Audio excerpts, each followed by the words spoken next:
San Costantino. La festa di San Costantino. Per noi spinesi si propone un'atmosfera tutta particolare.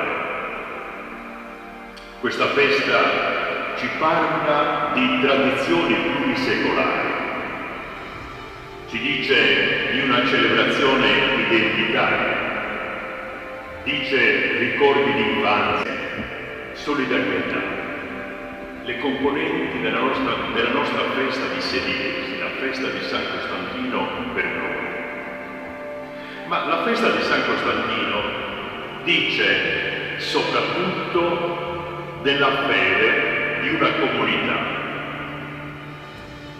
soprattutto la fede di una comunità.